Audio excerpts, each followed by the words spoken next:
আসসালামু আলাইকুম রহমতুল্লাহি ওবরকাতুহু। সম্মানিত দর্শক, জনাব ইকবাল হাসান মাহমুদ টুকু, ওনাকে বিদ্যুৎ মন্ত্রী করা হয়েছে।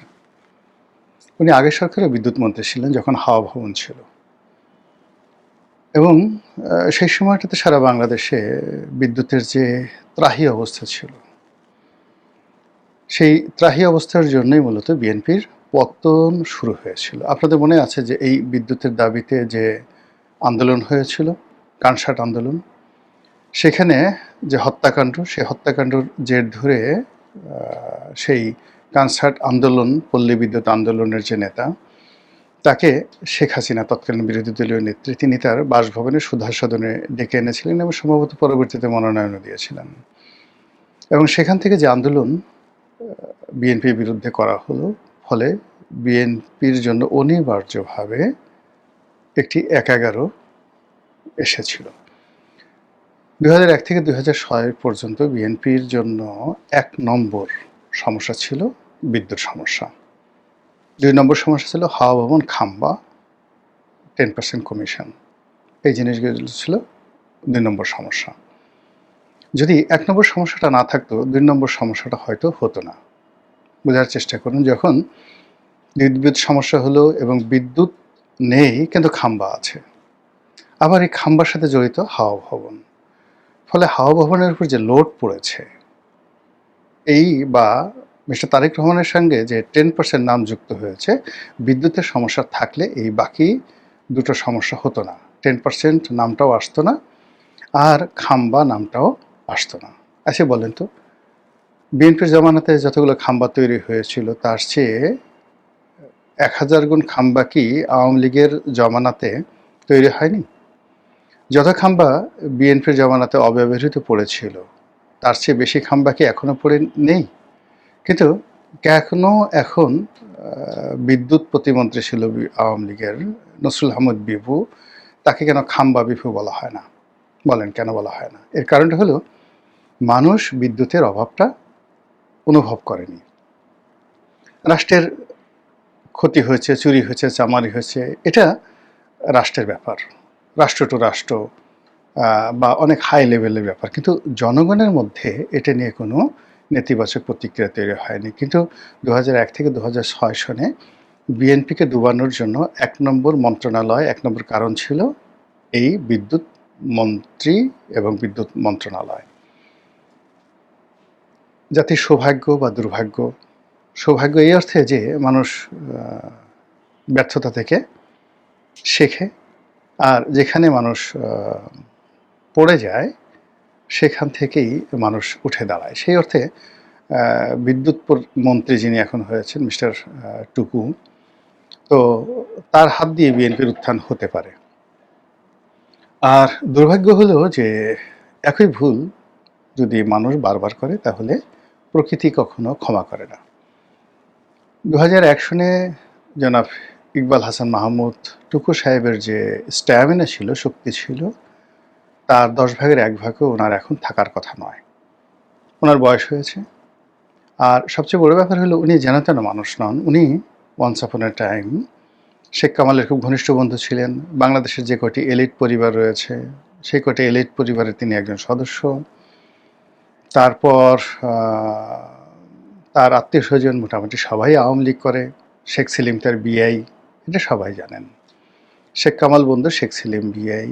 এবং বাংলাদেশের ব্যবসায়ী জগতে ৮০-র দশকে যে কটি কোম্পানি খুব ভালো করেছিল, তার মধ্যে ইকবাল হাসান মাহমুদ টুকু সাহেবের কোম্পানি অ্যাপেক্স গ্রুপ, যেটার উনি one of the share holder ছিলেন। উনি বিএনপি করার আগেই ওনার সঙ্গে আমার সম্পর্ক তৈরি হয়েছিল। তো উনি যখন সেই ৮৬-৮৭ সনে ঢাকা চেম্বার ভবনে বসতেন, ঠিক ওই সময়টাতে তার সাথে আমার ভালো সম্পর্ক। তখন তিনি রাজনীতি করতেন না। তিনি, চট্টগ্রামের জহুর আহমেদ চৌধুরী, এরা সবাই মিলে এই ইউনাইটেডলি অ্যাপেক্স গ্রুপ ছিল, এবং তিনি one of the share holder ছিলেন অ্যাপেক্স গ্রুপের। তখন তাদের একটা টেক্সটাইল মিল ছিল, সাভার টেক্সটাইল। তখন থেকে আমি টুকু সাহেবকে চিনি, একজন সাংবাদিক হিসাবে জনাব টুকু সাহেবকে আমি তখন থেকে চিনি। এরপরে সেই যখন 2001 সন থেকে জাতীয় রাজনীতিতে এলাম, তখন থেকে তাকে রাজনীতিবিদ হিসেবে চিনি। আর ওনার সঙ্গে আমার ব্যক্তিগত সম্পর্কটা অত্যন্ত স্নেহ এবং শ্রদ্ধা। তিনি আমাকে প্রচণ্ড স্নেহ করেন, আর তাকে আমি শ্রদ্ধা করি। কাজেই তার সম্পর্কে কোনো নেতিবাচক কথা বলা, মানে একটু মুখ বাঁকা করে কথা বলা আমার জন্য খুবই ক্ষতিকর, আমার নিজের জন্য, বিকজ আমি তাকে ভালোবাসি। তো সেই টুকু ভাই, সেই টুকু ভাইয়ের একটি বক্তব্য নিয়ে ভীষণ রকম ট্রল হচ্ছে বাংলাদেশে।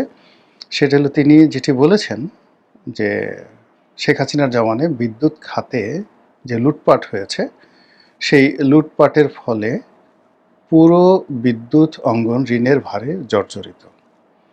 এখন আমাদের যে বিদ্যুৎ খাতটা, এটা এতটা জটিল হয়ে পড়েছে। এখানে এলএনজি দ্বারা বিদ্যুৎ প্ল্যান্ট চালিত হচ্ছে। এখন ইরান যুদ্ধ হয়েছে, এলএনজি পাওয়া যাবে না। এখানে ডুয়েল ফুয়েল আছে, ডিজেল চালিত গ্যাস ক্ষেত্র আছে, এখানে কয়লা চালিত মানে বিদ্যুৎ প্ল্যান্ট আছে। তারপর এখানে দেশের বাইরে আদানি থেকে বিদ্যুৎ আনা হচ্ছে, দেশের বাইরে থেকে আনা হচ্ছে, আমদানি করা হচ্ছে। মানে এত জটিল একটা বিদ্যুৎ খাত তৈরি করে গেছেন শেখ হাসিনা।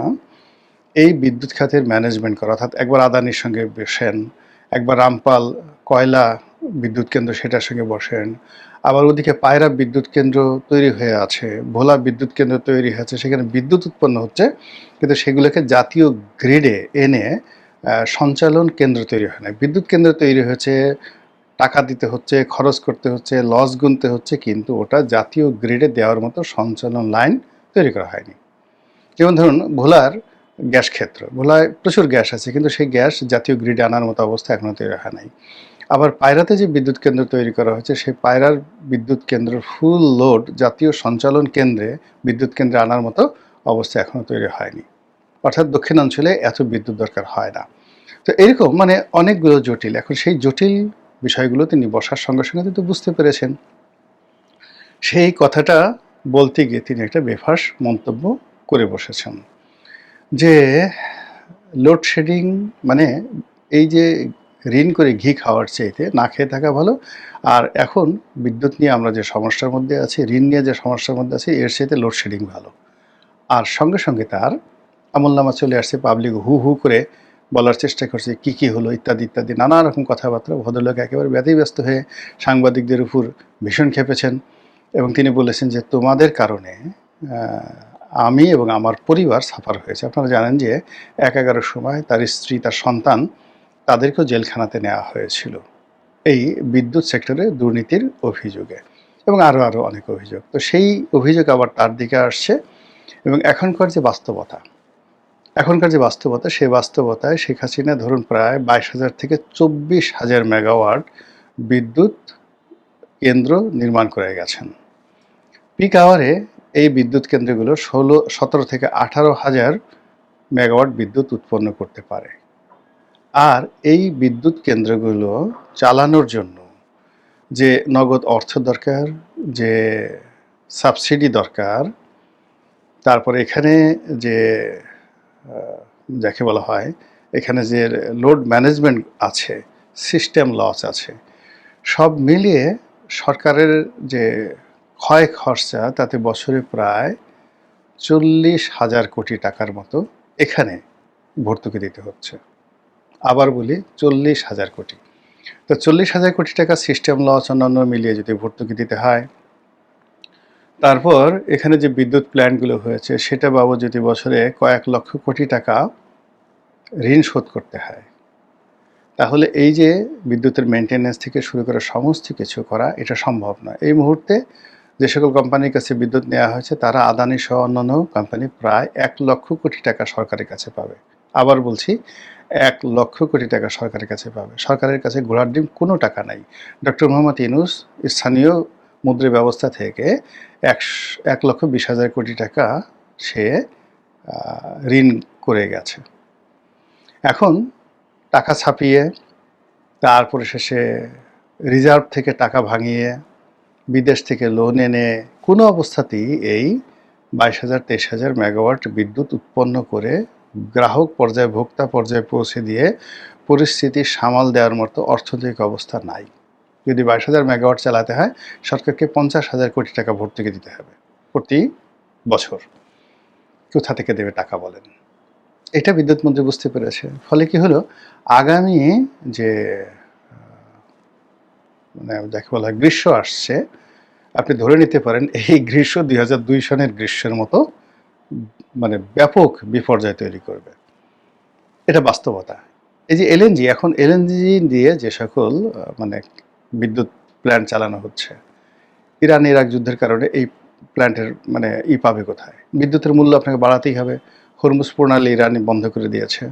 হরমুজ প্রণালী ইরান বন্ধ করে দেওয়ার কারণে তেলের দাম একদিনের মধ্যে লাফিয়ে $40 বেড়ে গেছে। একদিনে পার ব্যারেল $40 বেড়ে গেছে। এটা $200 যাবে। যদি আগামী 10 দিনে এভাবে চলতে থাকে হরমুজ প্রণালী, $200 পার ব্যারেল হবে। বাংলাদেশের পক্ষে $200 ব্যারেলে তেল কিনে $80 দামে সেগুলো আবার ভর্তুকি দিয়ে জনগণের কাছে দেওয়া অসম্ভব ব্যাপার। আর যদি ভর্তুকি না দিয়ে তেলের দাম বৃদ্ধি করা হয়, 1 মিনিটের মধ্যে সারা বাংলাদেশ অচল হয়ে পড়বে। লঞ্চ ধর্মঘট, জাহাজ ধর্মঘট, ট্রাক ধর্মঘট, পরিবহন ধর্মঘট, এমনকি এই যে মেট্রো রেলে আপনারা চলতেছেন, এইগুলোরও ভাড়া দ্বিগুণ করতে হবে। এছাড়া কোনো উপায় নাই। বলেন কি অবস্থা যাচ্ছে?